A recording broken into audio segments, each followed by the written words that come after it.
Elon Musk makes $8 million a day from the federal government. Why are they looking at cutting Medicaid? He's trying to land a contract with the FAA so that he can get billions of dollars for Starlink out of that. Trump and Elon Musk just announced that they are closing Social Security offices.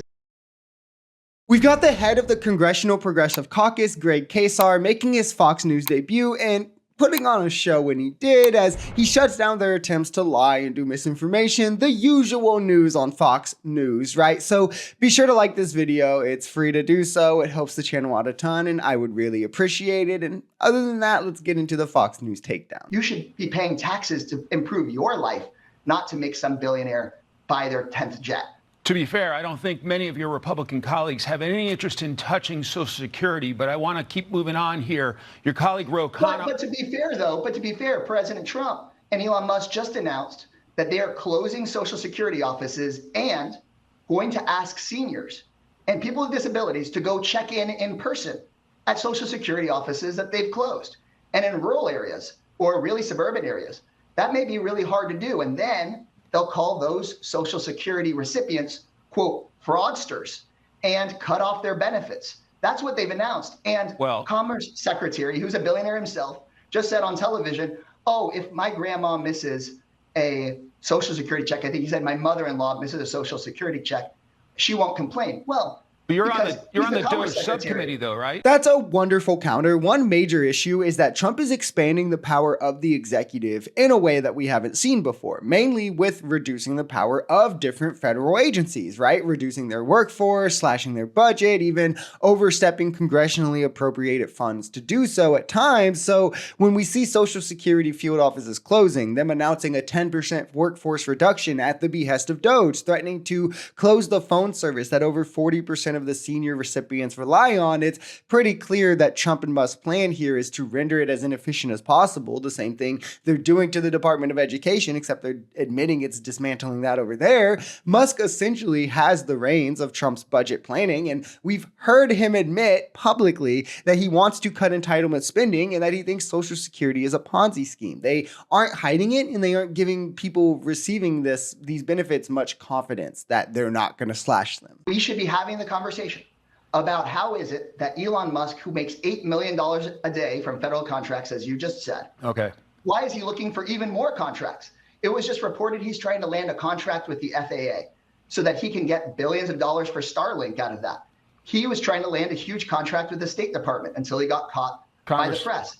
We should agree, whether you're a Democratic or a Republican president, you shouldn't be allowed to appoint a billionaire to the government and then for him to look for billions of dollars in contracts for himself. That's corruption at its finest, and we need a Republican Party and a Democratic Party that's willing to speak out against that kind of corruption. And the jig is clearly up. The game plan is state a bunch of shiny numbers that are waste, fraud, and corruption. Then when you have to...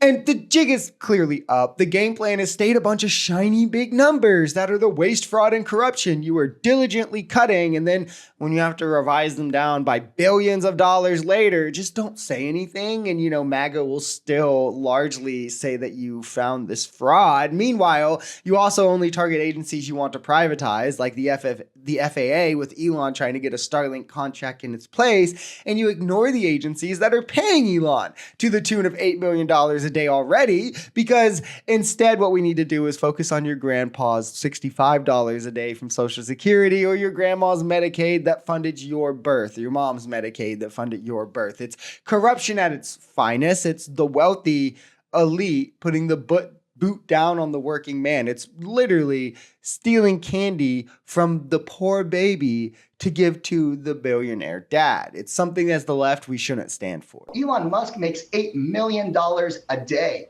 from the federal government. Why are they looking at cutting Medicaid, which serves single moms, people with disabilities, or Social Security, instead of looking at the billions of dollars from the corporate class? It's because those corporations fund those Republican campaigns. I think that what's important for folks to know at home, again, even if you may disagree with me on this social issue or that one, is that every Republican member of Congress right now is looking to cut Medicaid. To be clear, over 70% of Republican voters are opposed to Medicaid cuts, but the senator from Nebraska, or North Dakota, you just had on, is talking about passing a bill next week to slash Medicaid by over $800 million. I mean, how is that right? How is that representing the working class person in rural America? I don't get it. If we want to talk about waste, the first thing we should talk about is, why is Elon making $8 million a day? Is it worth it? Why are we subsidizing big oil CEOs to the tune of $20 billion a year to destroy our environment? Why are we recklessly cutting revenue by giving inefficient and unnecessary tax breaks to billionaires and corporations? And why are we spending so much on the Defense Department that fails audit after audit when the Pentagon has lost $300 million and never explained it? And if the goal is cutting this, why aren't we looking there? Why aren't we looking at the Defense Department? Why aren't we looking at Elon? But instead, we're looking at some of the most crucial and relied on programs we have: the VA, Medicaid, Social Security, food stamps. Does anyone with common sense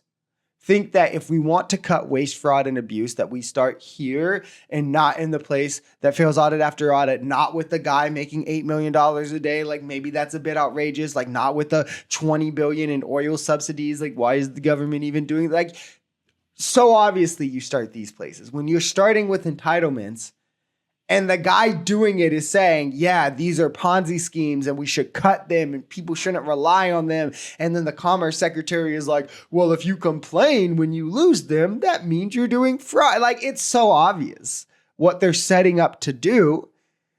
And it's like, I love that if they fail, conservatives are going to act like they were right this whole time. But I don't get why conservatives always want to take from the poor when it comes to fiscal responsibilities, and never from the people who quite literally wouldn't notice. Oh, yeah, of course I know why. It's because those are the people who line their pockets and keep them in power. So those are the only people they care about.